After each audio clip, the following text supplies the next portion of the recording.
आतंकियों का केस लड़ने के फैसले पर यूपी के मंत्री मोहसिन रजा ने क्या कहा है, आइए सुनिए। हमारे साथ सरकार के मंत्री मोहसिन रजा साहब हैं। अरशद मदनी कह रहे हैं कि अब आतंकियों का केस लड़ेंगे।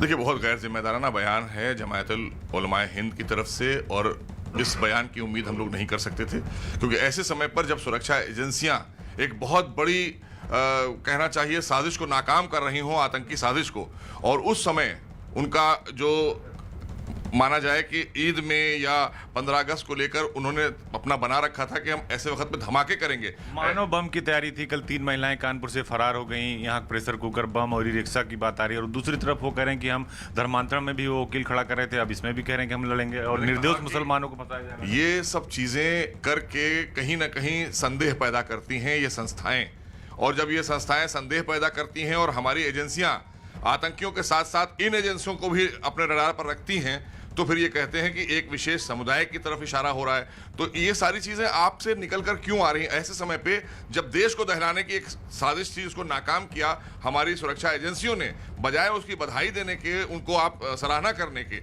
आप कह रहे हैं कि हम आतंकियों का केस लड़ेंगे। वो ये भी कह रहे हैं कि निर्दोष मुसलमानों को फंसाया जा रहा है, मुसलमानों को खड़ा होना चाहिए। कहाँ फंसाया जा रहा है, किसको फंसाया जा रहा है? आतंकियों की बात आप कर रहे हैं, और आतंकियों को आप निर्दोषों से जोड़ेंगे। आतंकी और होते हैं, निर्दोष और होते हैं, उनके लिए अदालतें होती हैं, लेकिन आतंकियों के लिए अगर अदालत में आप जाएंगे तो मुझे तो सिमी की याद दिला रहे हैं आप। जो हमारे देश में जब एक संगठन प्रतिबंधित हुई थी, वो क्यों प्रतिबंधित हुई थी? इसीलिए वो संगठन को प्रतिबंध लगाया गया था कि वो आतंकी गतिविधियों में शामिल थी। और आज इस तरह का बयान उलमाए हिंद की तरफ से आना, अरे उलमा का काम तो ये है कि अपने समाज के लोगों को शिक्षित करना, उनको आगे बढ़ाना। और जमात उलमाए हिंद के इस फैसले पर फतेहपुर मस्जिद के शाही इमाम मुफ्ती मुकर्रम ने क्या कहा है, आइए सुनिए।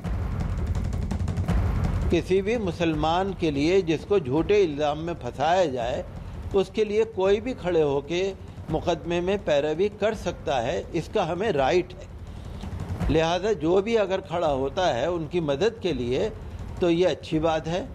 हर मुसलमान को मुसलमान की मदद करनी चाहिए, और कोई भी व्यक्ति किसी पर झूठा इल्ज़ाम हो, चाहे वो मुस्लिम हो या नॉन मुस्लिम हो, उसकी हेल्प करने के लिए हर इंसान को आगे आना चाहिए। तो मैं तो यही मानता हूँ कि जिन लोगों को पकड़ा गया है, हाल ये बता रहा है, हालात ये बता रहे हैं कि उन पे इल्ज़ाम सच्चा नहीं है।